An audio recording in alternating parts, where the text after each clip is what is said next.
Hello guys, बहुत दिन के बाद आज हम बात करने वाले हैं विटामिन की कुछ कमी के लक्षण, उसका उपचार, उसका कार्य। वीडियो को शुरू करने से पहले अगर अभी तक मेरे चैनल को सब्सक्राइब नहीं किए तो प्लीज़ सब्सक्राइब कर लीजिए और सब्सक्राइब के सामने एक बेल होता है, उस बेल को दबाइए जिससे आपको नए नए वीडियो का अपडेट टाइम पर मिलते रहे। चल तो शुरू करते हैं। फर्स्ट क्वेश्चन, पहला क्वेश्चन है यकृत में भविष्य के लिए कौन सा विटामिन भंडारित होता है? अगर आपने चुन लिए ए विटामिन ए तो बिल्कुल सही जवाब। यहाँ जानेंगे यकृत क्या है। यकृत एक बहिस्रावी ग्रंथि होता है जो शरीर का सबसे बड़ा ग्रंथि माना जाता है। यकृत का वजन लगभग 1 kg 500 ग्राम होता है। यकृत के अंदर पित्तरस होता है जो पित्तरस का स्राव होता है। नेक्स्ट क्वेश्चन है जीरकस्थलमिया किस विटामिन की कमी से होता है? अगर आपने चुने विटामिन ए तो बिल्कुल सही जवाब चुने। यहाँ एक शब्द आता है जीरकस्थलमिया क्या है? जीरकस्थलमिया एक बीमारी होता है जिसको हम आँख की बीमारी कहते हैं। इसका लक्षण है आपको इस पर दिखाई देने नहीं लगते हैं। ये किसी भी उम्र में हो सकते हैं, लेकिन ये अधिकतर बच्चे की उम्र में हो सकता है। 2 से 5 साल की उम्र में होता है।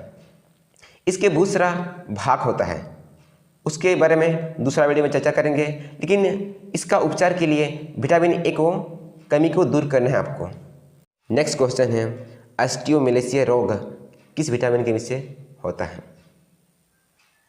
अगर आपने चुन लिए विटामिन डी तो बिल्कुल सही जवाब है। यहाँ एक शब्द आता है ऑस्टियोमेलेसिया रोग क्या है? ये एक हड्डी का रोग कहते हैं जिसमें हड्डी मुलायम होने को ही ऑस्टियो रोग कहते हैं। इस रोग को बच्चे में रिकेटस भी कहते हैं।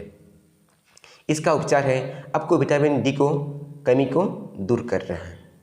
नेक्स्ट क्वेश्चन है दांत से खून गिरना किस विटामिन की कमी से होता है? अगर आपने चुने सी विटामिन सी तो बिल्कुल सही जवाब चुने हैं। जो आप जानते ही हैं, जब आप दातुन करते हैं या कुछ आप खाते हैं तो उस समय दांत से खून निकलने लगते हैं, उसी को ही दांत से खून गिरना कहते हैं। इसका उपचार है आपको विटामिन सी की कमी को दूर करना है। नेक्स्ट क्वेश्चन है बाल का सफ़ेद होना किस विटामिन के कारण होता है? अगर आपने चुने विटामिन बी तो बिल्कुल सही जवाब चुने। आप जानते हैं कि विटामिन बी 8 प्रकार के मुख्यतः होते हैं। Vitamin B1, vitamin B2, vitamin B3, vitamin B5, vitamin B6, vitamin B7 और विटामिन B9 और विटामिन B12। अगर आपको इस तरह से चॉइस करने बोलेंगे तो आप विटामिन B3 को चुनिए। विटामिन B3 का और भी रोग है जैसे कि चर्म रोग, जनन क्षमता की कमी होना। उसी तरह अगर बाकी ऑप्शन को भी डिस्कस करेंगे जैसे कि विटामिन B1 ये कमज़ोर दिल होना या वज़न कम होना या बच्चों में बेरेवरी। उसके बाद अगर विटामिन B2 की बात की जाए ये आँखों का लाल होना या रोशनी बर्दाश्त ना होना। अगर विटामिन B5 की बात की जाए ये प्लेगरा होना।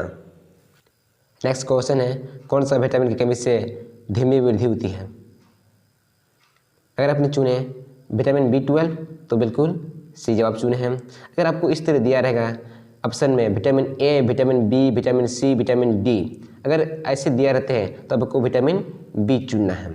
धीमी वृद्धि में तो समझते हैं किसी भी हमारे शरीर का जो अंग होता है उसमें थोड़ा थोड़ा करके बढ़ना। नेक्स्ट क्वेश्चन है निम्नलिखित में से किससे ऊर्जा प्राप्त नहीं होता है? अगर आपने चुन लिए सी विटामिन तो बिल्कुल सही जवाब। नेक्स्ट क्वेश्चन है वसा में कौन कौन से विटामिन घुले होते हैं? अगर आपने चुन लिए डी सभी तो बिल्कुल सही जवाब चुने हैं। उसी प्रकार जल में कौन कौन सा विटामिन घुले होते हैं? जो ए, डी, ई और के विटामिन छोड़ के बी और सी घुले होते हैं जल में।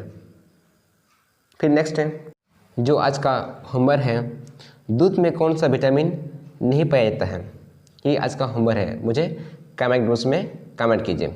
अगर विटामिन से रिलेटेड जैसे कि विटामिन के कुछ कमी के लक्षण, उसका उपचार या उसका करियर, इस तरह के वीडियो की ज़रूरत है तो मुझे आप कमेंट बॉक्स में कमेंट कीजिए। अगर अभी तक मेरे चैनल को सब्सक्राइब नहीं किए हैं तो प्लीज़ सब्सक्राइब कर लीजिए, जिससे आपको नए नए वीडियो का अपडेट टाइम पर मिलते रहे। Thank you.